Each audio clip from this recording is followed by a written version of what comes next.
लब्बैक का सर दबाने के लिए सिंध में कौन आया है, बड़ी अहम पेशरफ्त हुई है, मामला आपको बताने वाला हूं। रात गए बिलावल भुट्टो जरदारी की किससे मुलाकात हुई, क्या मामला आपते हुए, एक अहम नुक्ता। और उससे बढ़कर यह कि एमक्यूएम के एक रहनुमा की शादी में दो ग्रुप अलग अलग क्यों नजर आए। खालिद मकबूल सिद्दीकी आज गवर्नर हाउस में क्यों मौजूद थे। और फिर सलमान खान ने कौन सा खेल खेला है, यह आपके जहन में होना चाहिए। एक बड़े पाकिस्तान पीपल्स पार्टी के रहनुमा पर एक लड़की के अगवा का मामला क्या चल रहा है, अहम पेशरफ्त आपके सामने रखने वाला हूं। एमक्यूएम लंदन को फिर एक माह की मोहलत किसने दी है और क्यों दी है, यह सामने आना जरूरी है। आज के प्रोग्राम में मैं आपको देने वाला हूं तहलका अंगेज खबरें। तहरीके लब्बैक पाकिस्तान को सर दबाने के लिए, वो वाला सर नहीं, सर दबाना मालिश वाला नहीं, बल्कि सर दबाने के लिए यूं समझिए कि आज कराची के अंदर एक बहुत बड़ी शख्सियत बहुत अहम काम कर रही थी। उस शख्सियत के साथ कौन कौन से लोग मौजूद थे और उससे बढ़कर अहम पेशरफ्त और अहम मामला क्या हुआ है कि आखिर क्यों कर ऐसा मामला हुआ कि एमक्यूएम पाकिस्तान की एक तकरीब के अंदर, एक शादी के अंदर दो अलग अलग टेबलें और दो अलग अलग तस्वीरों का मामला कहां पर सामने आया, यह अहम पेशरफ्त भी आपके सामने रखने वाला हूं। लेकिन इन सबसे पहले हमेशा की तरह आपसे एक छोटी सी दरख्वास्त के देता हूं कि अगर आपने चैनल सब्सक्राइब नहीं किया तो सब्सक्राइब जरूर कीजिए, क्योंकि आपको मालूम है कि इस चैनल पर अब हम आ रहे हैं, उस चैनल पर फिलहाल पाबंदी है, तो फिलहाल इस चैनल पर हम अपनी गुफ्तगू कर रहे हैं, तो चैनल को सब्सक्राइब जरूर कीजिए, डरिए नहीं, घबराइए नहीं, कोई लापता नहीं करेगा। आइए गुफ्तगू के सिलसिले का आगाज करता हूं एक अहम शख्सियत के साथ और उसके बाद फिर आपको मालूमात देना शुरू करता हूं। वो एक अहम शख्सियत कि जिसे इस वक्त वजीर आजम भी करार दिया जाता है, वो एक अहम शख्सियत के जिसे इस वक्त पाकिस्तान के मुख्तदरा हलकों के अंदर एक ताकतवर तरीन शख्स के तौर पर पेश किया जाता है, वो शख्स के जिसे इस वक्त पाकिस्तान के अंदर सबसे मजबूत तरीन आदमियों में शुमार किया जाता है, और उसका नाम है, क्या नाम है उसका?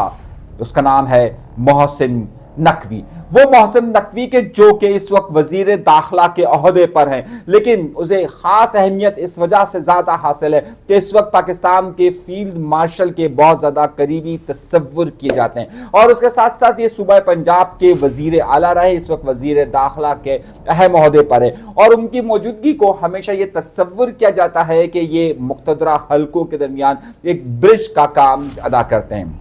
और आपको याद होगा कि पिछले दिनों जब पाकिस्तान पीपल्स पार्टी और मुस्लिम लीग नून के दरमियान इख्तलाफात की खबरें आई थी, तो उस वक्त भी आपके जहन में होगा, आपके इल्म में होगा कि उस वक्त ये नवाब शाह बाकायदा मिलने के लिए जब गए वहां पर किसके साथ, आसिफ अली जरदारी के साथ, तो वहां पर बाकायदा मुस्लिम लीग नून का वफ्द भी आया। और आज इसका हल्का सा इशारा कामरान टेसूरी साहब ने भी किया। क्या किया, जरा सुनिए।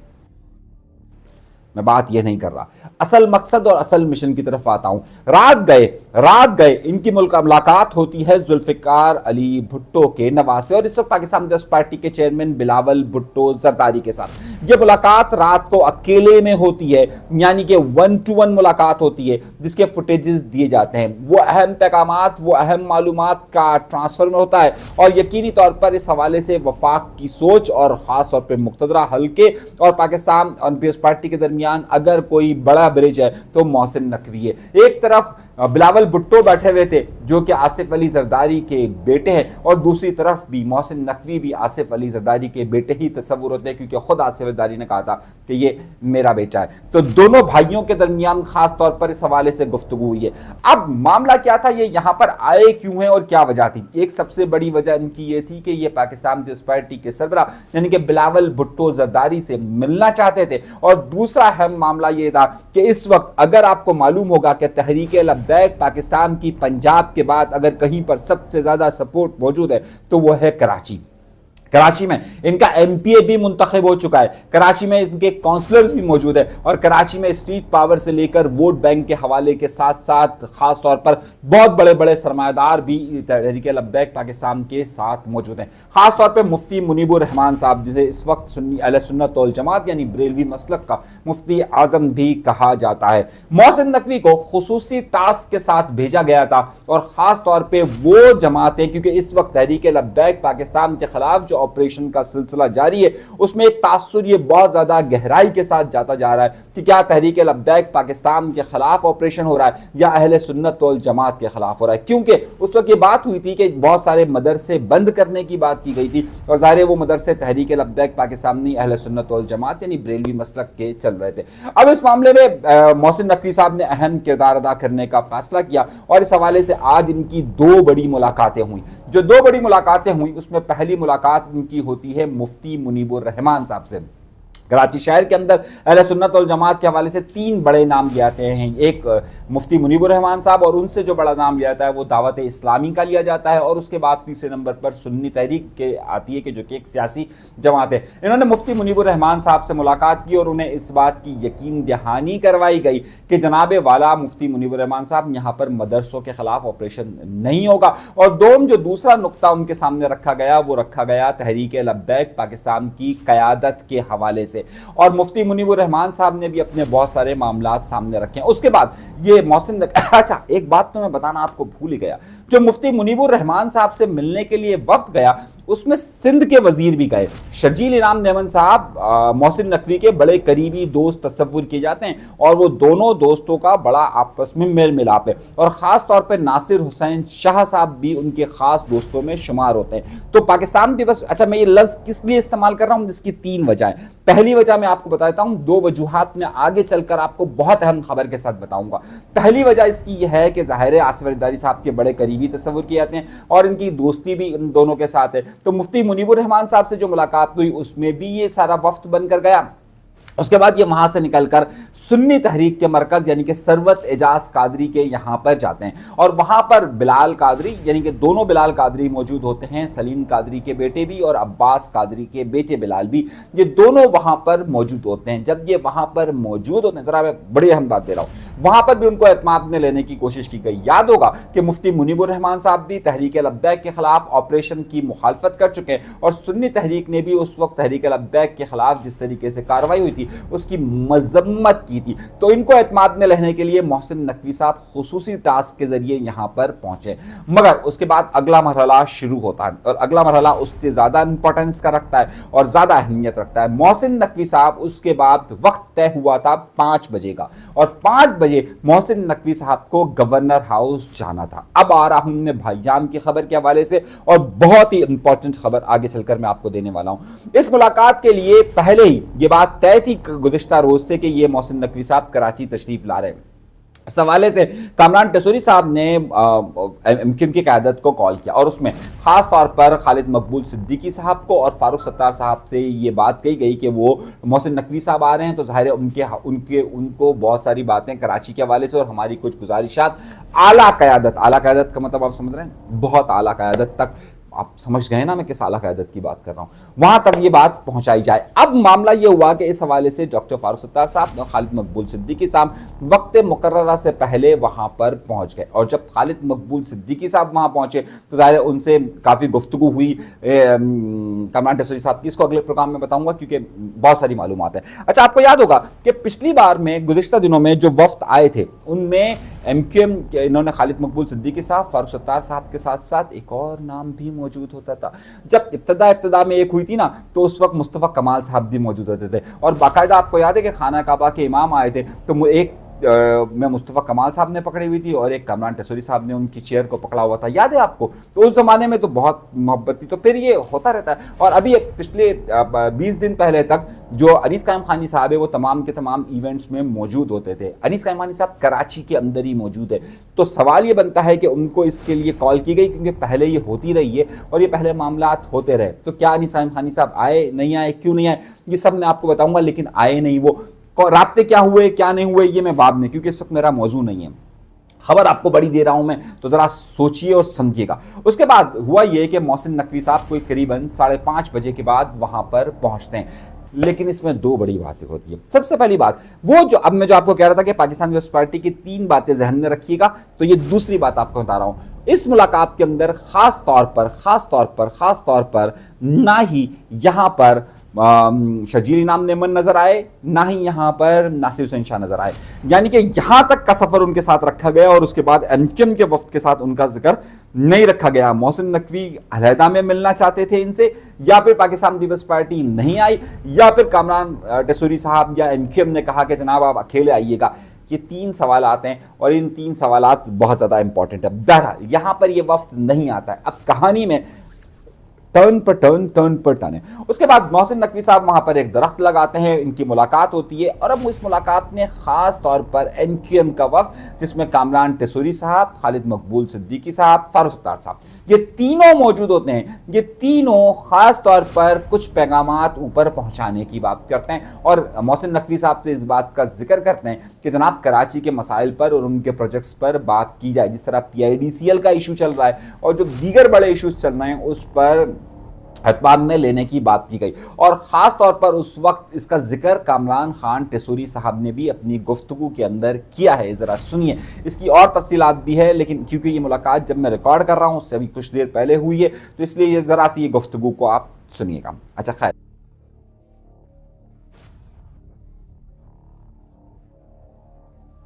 अब इन्होंने सवालात के जवाब नहीं लिए, तो क्या मोहसिन नकवी साहब अब 3 बड़े सवालात यहां से उठाए जाते हैं और इन तीनों सवालात के जवाब मैं आपको देने के लिए तैयार हूं।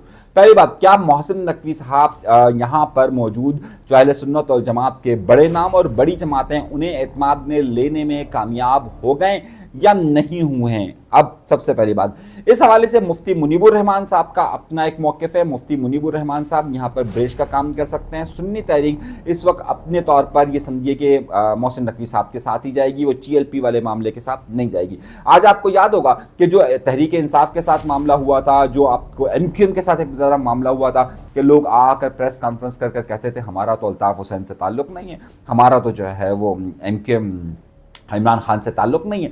बिल्कुल इसी तरीके से मुल्तान के इलाके में एक साहब आए, अब्दुल गफ्फार डोगर साहब, उन्होंने एक प्रेस कॉन्फ्रेंस करते हुए कहा है कि भाई मेरा तहरीक लब्बैक पाकिस्तान से कोई ताल्लुक नहीं है। तो खैर, तो यहाँ पर भी क्या मुफ्ती मुनीबुर रहमान साहब ये कहेंगे कि भाई तहरीक लब्बैक पाकिस्तान से हमारा कोई अब वास्ता नहीं है? ऐसी सूरत हाल नहीं हो रही। तहरीक लब्बैक, मुफ्ती मुनीबुर रहमान साहब इस वक्त तहरीक लब्बैक पाकिस्तान का जो मुकदमा है उसे लड़ने में शायद सबसे आगे शामिल हों। अभी तक की इतलात है, कल अगर बदल जाए तो ये एक अलग मामला आते हैं। तो खैर, मोहसिन नकवी साहब ने यहाँ पर ये जो मुलाकातें की हैं उसका एज सच निचोड़ मुझे सुन्नी तहरीक तो वैसे ही उनके साथ जाएगी, लेकिन जो बाकी जो जमात है, खासतौर पर जो दीगर जमात हैं, उस हवाले से अभी तक मुफ्ती मुनीबुर रहमान साहब के हवाले से कोई मौक़िफ़ नहीं है। सवाल ये बनता है, क्या कराची में बहुत सारे तहरीक लब्बैक पाकिस्तान के रहनुमा क्या इस तरह के प्रेस कॉन्फ्रेंस करेंगे कि जिसमें वो तहरीक लब्बैक पाकिस्तान से मना करे कि हमारा कोई ताल्लुक नहीं है? आपको याद होगा कि पिछली बार भी जब तहरीक लब्बैक पाकिस्तान पर ऑपरेशन हुआ था तो 2-3 रहनुमाओं ने इस तरह के प्रेस कॉन्फ्रेंस की थी।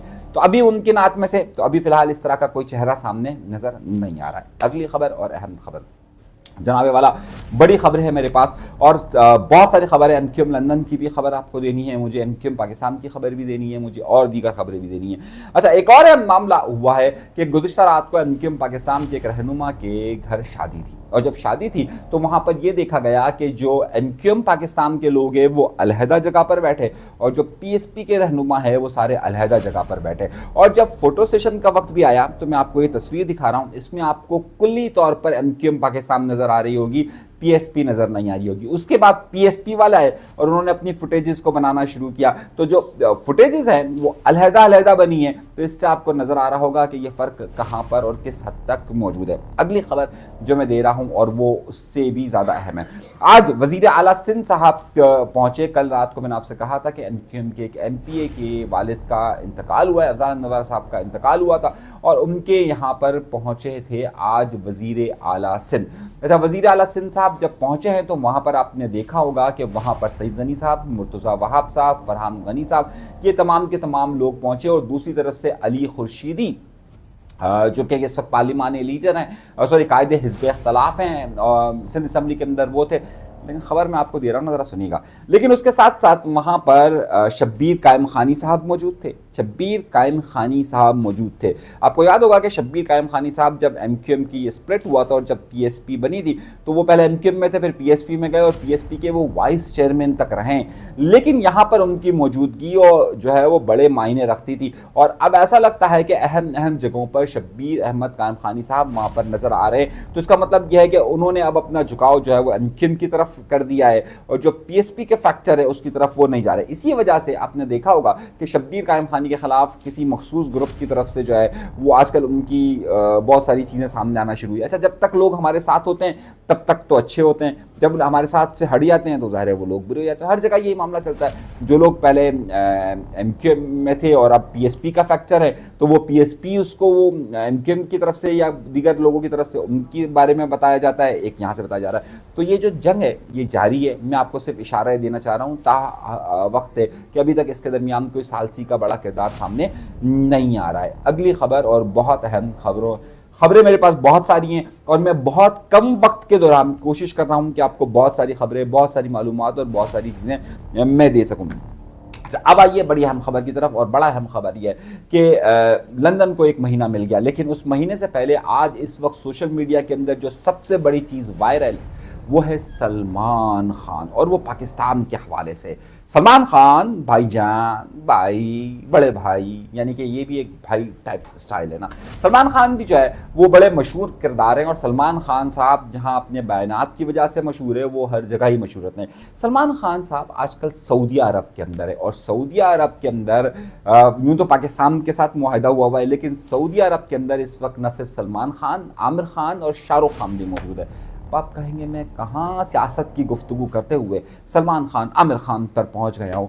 जनाब वाला उसकी वजह है और वजह यह है कि सलमान खान ने एक बड़ा भंड मारा है और उन्होंने ये कहा कि यहाँ पर जो लोग, जब वो स्टेज पर वो एक इंटरव्यू दे रहे थे, उन्होंने कहा कि जनाब यहाँ पर अगर इंडिया से आए हुए लोग हैं तो यहाँ पर पाकिस्तान से आए हुए लोग भी हैं, यहाँ पर अफगानिस्तान से आए हुए लोग भी हैं। फिर उन्होंने एक ऐसा लफ्ज़ कहा कि जिस पर उनकी ट्रोलिंग शुरू हो गई। उन्होंने कहा कि अफगानिस्तान से आए हुए लोग हैं और बलूचिस्तान से आए हुए भी लोग हैं। आप सोचिए कि एक शख्स पाकिस्तान को और बलूचिस्तान को अलहदा कर रहा है। ये सलमान खान ने जानबूझ के किया और सलमान खान हर सूरत में मोदी सरकार को खुश रखना चाहते हैं।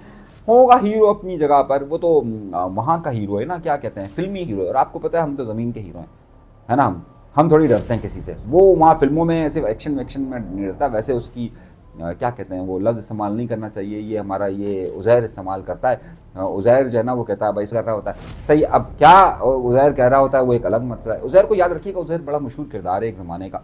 सही, उज़ैर जो है ना वो इनके ख़िलाफ़ भी काफ़ी मामलात हुए, इन्होंने कुछ खबरें ऐसी चलाई थी। तो खैर बहरहाल, अच्छा, उज़ैर साहब जो है वो ये कहते तो अब हम तो ज़मीन में रहते हैं, हमने तो कभी डर नहीं किया, पाबंदियों पे पाबंदियाँ लगाई। लेकिन ये ख़ास तौर पे सलमान खान टाइप के कैरेक्टर्स जो हैं ये वहाँ पर मोदी सरकार को खुश करने के लिए अपना सब कुछ करते रहते हैं। इसीलिए इन्होंने ये लफ्ज़ जानबूझ के इस्तेमाल किया ताकि मोदी उनके साथ खुश हो जाए। ये कोई स्लिप ऑफ टंग नहीं है, यानी कि ज़बान का इधर उधर हो जाना नहीं है, बल्कि ये हकीकत पर मबनी है कि ये उनकी सोच, उनका ज़ाविया और उनका नज़रिया ही यही है कि मोदी खुश तो साड़ी खुशी, मोदी ना खुश तो साड़ी ना खुशी। तो ये उनका है।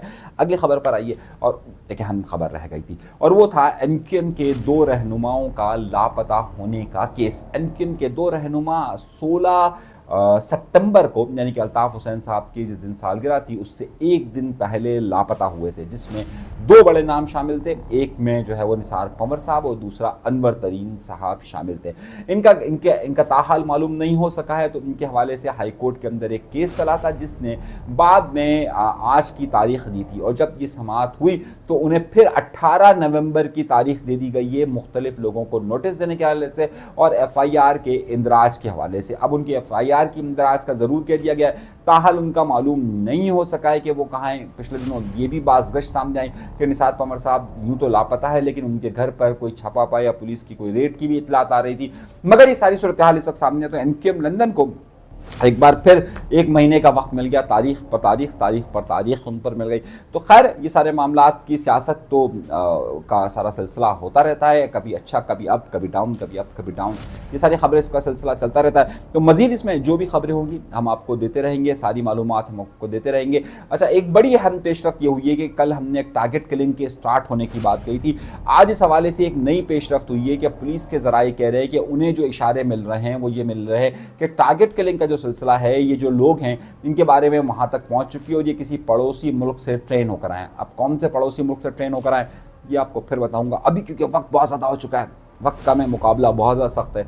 आपको भी किसी और को भी देखना होगा, चाहिए तो आप किसी और को भी देखिए, लेकिन चैनल ज़रूर सब्सक्राइब कीजिए। इजाज़त दीजिएगा, अल्लाह ने के बाद।